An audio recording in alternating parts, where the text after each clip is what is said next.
오늘 말씀의 제목은 하나님만이 나의 도움이시다입니다. 아수르 제국이 점점 이렇게 남쪽으로 영토를 확장해 내려오다가 그 지중해 해변에 있는 블레셋을 점령을 했습니다. 점령을 했어요.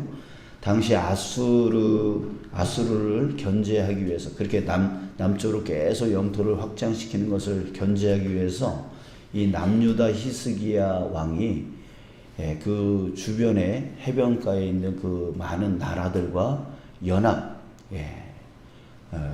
군사를 일으켰고, 그리고 그 남쪽의 강대국이었던 이집트와 구스에 의지를 했습니다. 그때에 하나님께서 선지자 이사야에게 아주 특이한 명령을 내리십니다. 그 명령이 뭐였냐면, 너는 3년 동안 벗은 몸과 벗은 발로 다녀라. 이런 명령을 내리는 거예요. 이게 벗었다라는 것은 홀딱 벗고 이제 돌아다니는 것을 얘기하는 게 아니라, 이제 그 베옷을 벗고, 그러니까 선지자들이 겉옷으로 입고 있었던 옷이 베옷이었는데 그것을 벗고 또 신발을 벗고 맨발로 그렇게 다니라라고 하는 거예요. 그러니까 속옷만 입고 다녀라라고 하는 얘기인데, 당시 문화로 보면은 그 겉옷을 벗고 다니는 것을 상당히 수치스러운 일로 여겼다고 해요. 그러니까 지금으로 말하면 런닝바람에, 팬티바람에 돌아다니는 걸 이제 얘기하는 거겠죠. 이제 그 정도로 이제 생각하시면 될 것 같습니다. 자, 그런데 그 이유가 뭐냐면 3절에 보니까 3절 끝에 애굽과 구스에 대하여 징조와 예표가 되었느니라.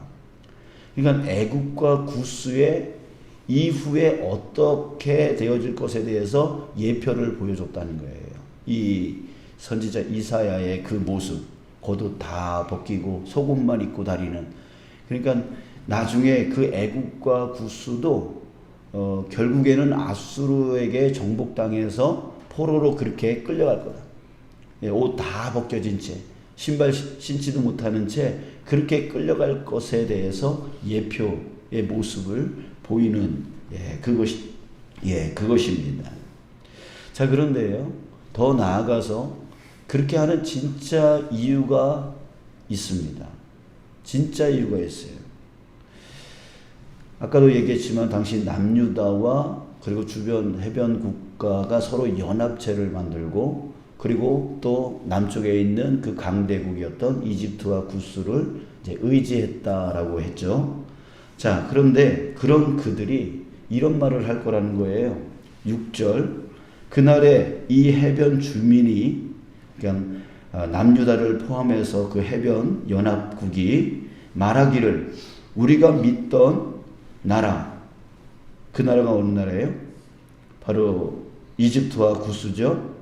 그 우리가 믿던 나라, 곧 우리가 아수르 왕에게서 벗어나기를 바라고 달려가서 도움을 구하던 나라, 구하던 나라가 이같이 되었은즉 우리가 어찌 능히 피하려 하리라.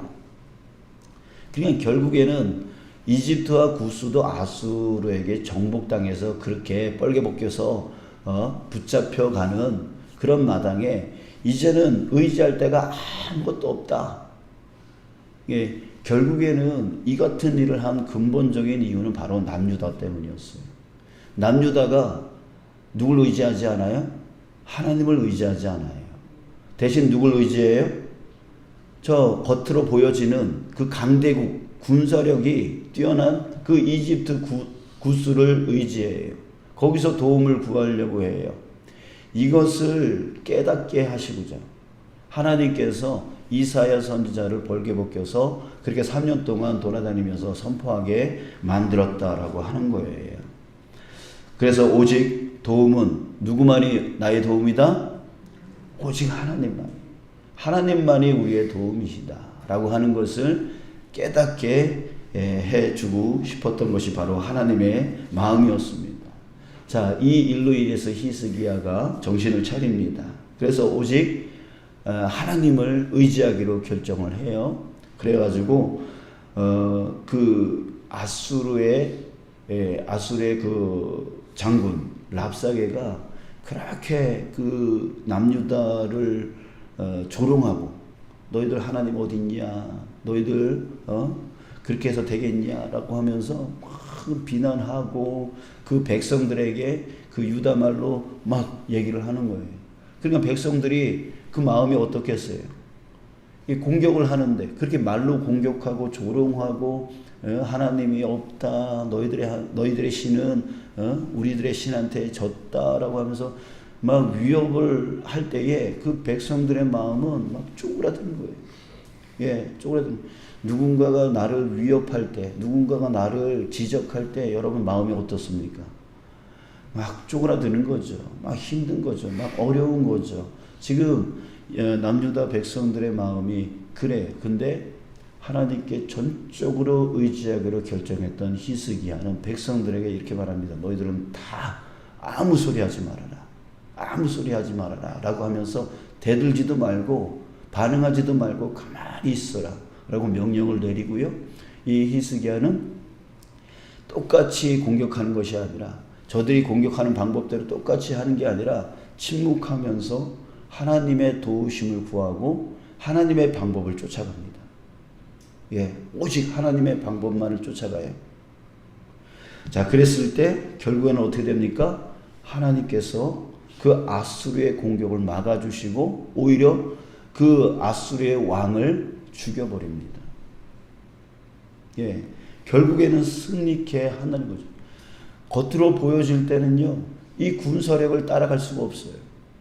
예, 그 군사력을 절대로 남유다는 이길 수가 없었어요.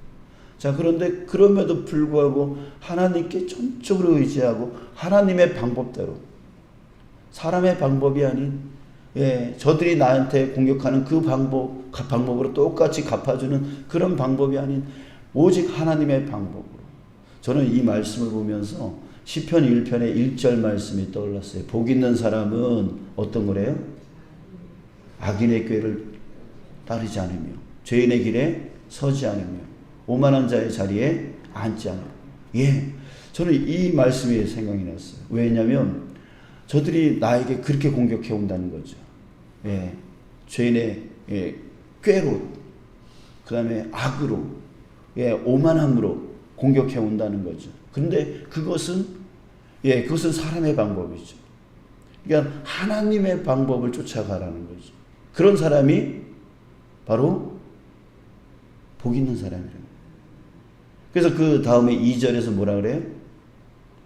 하나님의 말씀을 주야로 묵상하는 자. 그래서 하나님의 방법을 쫓아가는, 하나님의 길을 쫓아가는, 예, 쫓아가는 그런 자가 복이 있다. 그런 사람들이, 예, 시냇가에 심은 나무가 시절을 쫓아 열매를 맺는 것과 같다. 이렇게 말하고 있습니다. 자, 그래요. 히스기야는 그렇게 하기로 결정을 한 거예요. 예. 그동안 그 두려운 마음에 저 이집트, 강대국이니까 이집트를 의지하면 우리가 살 수 있겠지. 저 구스를 의지하면 우리가 살 수 있겠지. 예, 이런 세상적인 방법, 그런 인간적인 방법, 그런 것들을 쫓아갔었는데 이 일로 인해서 정신을 바짝 차리고 백성들에게 침묵하라고 해놓고 하나님의 방법을 쫓아가기로 결정을. 결국에는 하나님께서, 예, 승리케 해주셨어요. 겉으로 아무리 군사력이 딸리더라도, 아무리 힘이 없더라도 하나님을 의지하니까 그렇게 됐더라라고 하는 것입니다. 사랑하는 여러분, 저와 여러분들에게도 오직 하나님만이 도움이신 줄 믿습니다. 예, 그래요. 하나님만이 나의 도움이다. 그래서 다른 것에 의지하지 아니하고 오직 하나님만이 나의 도움이심을 선포하면서 하나님의 길로, 하나님의 방법으로, 예, 나를 공격하는 그 모든 것이 인간적인 방법이고 세상적인 방법일지라도 내가 똑같이 그 인간적인 방법, 세상적인 방법으로 대응하는 것이 아니라 우리는 하나님이 나의 도움이시니까 하나님의 길로, 하나님의 방법으로 나아가는 것이죠. 그렇게 되어질 때 하나님께서 반드시 그 모든 어려움을 극복해 주실 줄 믿습니다. 아멘. 우리 방금 전에 찬송 불렀듯이 이 눈에 아무 증거 안 보일지라도 믿음만을 가지고서 늘 걸으며, 예, 걸어갔어요. 믿음만을 가지고 걸어갔어요. 우리 그 찬송이 내 안에서 울려 퍼지기를 주님의 이름으로 축복합니다. 아멘. 아멘. 자, 우리 한 가지만 더 우리 함께 나누고 싶습니다. 여러분, 우리도요, 이사야 선지자처럼 세상을 깨우는, 세상을 깨닫게 하는 그런 자로서 세상으로 보내진 그런 자들인 줄 믿습니다. 아멘. 예, 우리를 통해서 하나님은 세상을 깨우기를 원하시는 거예요. 세상을 깨닫게 하시고 하나님께로 돌아오게 하기를 원하시는 것이죠. 세상 사람들은 모두 뭘 바래요? 행복해지기를 바래요. 그래서 각각 행복해지기 위해서 이것저것 의지하면서 살아갑니다. 예, 그러나 그 의지하는 것으로는 결코 행복을 찾을 수가 없죠. 그래서 다람쥐 쳇바퀴 돌아가듯이 그것에 의지하지만 그것으로 인해서 더 힘들어하고 어려워합니다. 그랬을 때 우리는 어떻게 해야 돼요? 하나님을 의지함으로 우리는 행복한, 그러니까 하나님만이 우리의 도움이시다라고 하는 것을 전적으로 믿음을 통해서 행복한, 진정한 행복의 모습을 비출 수 있어야 된다는 거죠. 만약에 우리가 하나님을 믿는데도 불구하고 우리가 행복하지 못하다면, 행복이 회복되지 못한다면 여러분, 하나님도 소용이 없는 거예요. 그잖아요? 그러니까 하나님을 믿는 우리가 정말 하나님을 믿으면, 하나님의 도움을 구하면서 살면 진정 행복하다라고 하는 것을, 그 진리를 우리가 먼저 깨닫고, 그래서 행복해져서 세상 사람들에게 비춰야 되는 것, 그것이 바로 우리가 해야 될 일이라는 거죠.